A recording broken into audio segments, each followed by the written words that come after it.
Park থেকে আমরা বেরোনোর পরে আমরা একটা রেস্টুরেন্টে যাই। রেস্টুরেন্টে যাওয়ার পরে ও আমাকে একটা কোক খাওয়ায়।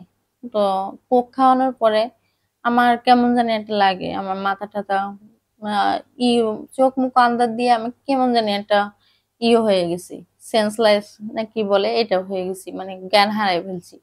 জ্ঞান হারানোর পরে আমি জানতাম না যে ওর ভিতরে ও ঘুমের ওষুধ বা কিছু খাওয়াই দিছে। তো যখন ও আমাকে ওইটা খাওয়াই দিছে, খাওয়ানোর পরে তো আমি ঘুমায় পড়ছি।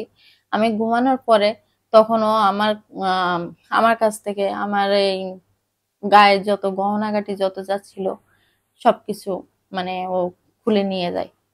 গহনাগাটি সব খুলে নিয়ে যায়। খুলে নিয়ে যাওয়ার পরে আপনারা সবাই কেমন আছেন? আশা করি ভালো আছেন। যে আমিও ভালো আছি। আমি আপনাদের মাঝে আসলাম আমি একটা আমার জীবন কাহিনী নিয়ে। তো জীবন কাহিনী নিয়ে করতে আসছি। যারা ফেসবুকে, কিছু আপুদের উদ্দেশ্য করে আমি কথা বলতেছি, যারা ফেসবুকে কথা বলেন, যারা ফেসবুকে করেন, তারা আগের থেকে ভেবে নেবেন যে আপনি যে ছেলেটার সাথে প্রেম করতেছেন, যে ছেলেটার সাথে আম, মানে করতেছেন, চ্যাটিং করতেছেন, সে ছেলেটা ভালো কি মন্দ এটা আগে একটু ভেবে নেবেন, যাচাই করে নেবেন। তারপরে তার সাথে দেখা করতে যাবেন। এমন একটি ঘটনা আমার সাথে ঘটছে, সেটা আমি আপনাদের মাঝে তুলে ধরার জন্য আমি আজকে ফেসের মাধ্যমে আসছি। তো আমি আমার মূল ঘটনায় চলে যাই।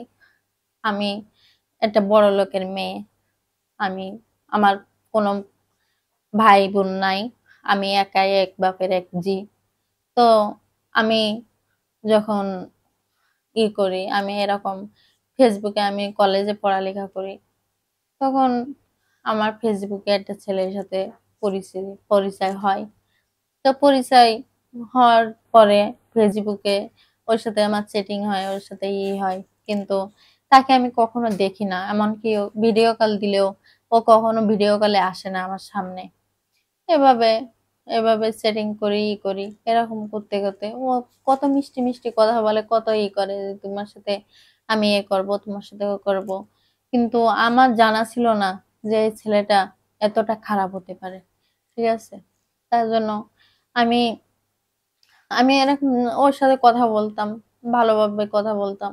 ও যে আমার সাথে এতটা ফান করতো আমি এটা বুঝতাম না, আমাকে করতো। তো এরকম একদিনকে আমাকে ও ফোন দিছে। ফোন দিয়ে আমাকে বলতেছে যে তুমি অমুক জায়গায় আসতে পারবা, আমি তোমার সাথে একটু দেখা করব।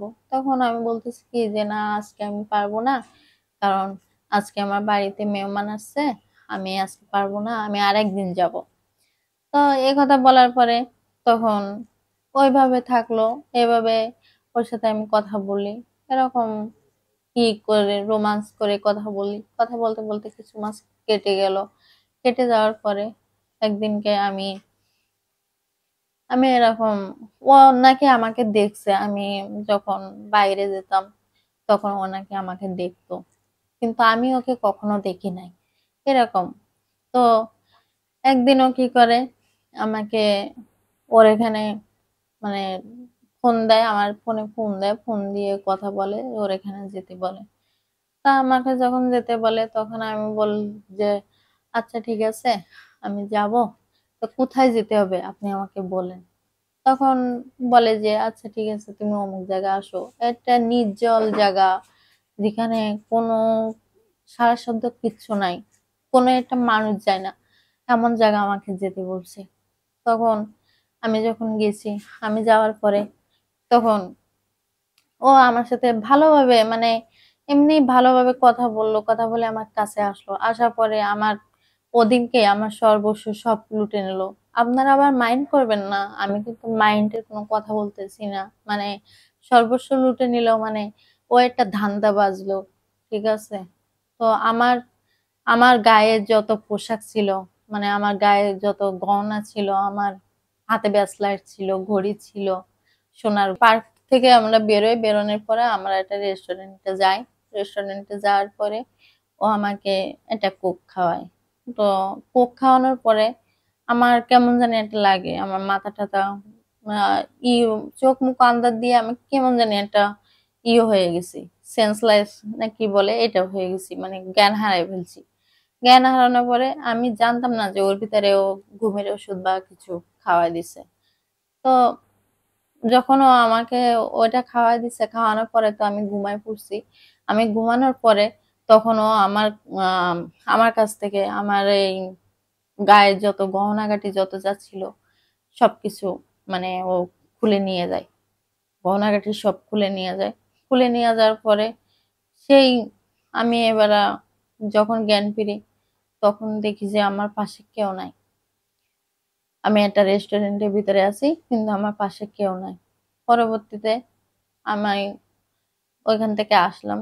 আসার পরে আমার বাবা মাকে বললাম যে এই ঘটনা। তারপরে আমার বাবা মা আমাকে একটু করলো, মানে তেমন কিছু বলে না, তারপরেও একটু বাবা একটু বকাঝকা করলো। বকাঝকা করার পরে তারপরে আর কি এই জীবনটা এভাবেই গেল আর কি। আপনারা এরকম ভুল করবেন না, দর্শকের উদ্দেশ্যে বলে দেন। আপনারা কেউ এরকম ভুল করবেন না যেরকম ভুল আমি করছি। আমি কিন্তু সর্বপ্রথমে বলছি যে আপুরা, আপনারা যারা ফেসবুকের মাধ্যমে ভালোবাসেন এবং ফেসবুকের মাধ্যমে মানুষের সাথে চ্যাটিং করেন, কথা বলেন, তাকে কখনো যাচাই বাছাই না করে আপনার সামনে আনবেন না, এমনকি আপনিও তার সামনে যাবেন না। এটা আপনাদের কাছে অনুরোধ। ধন্যবাদ।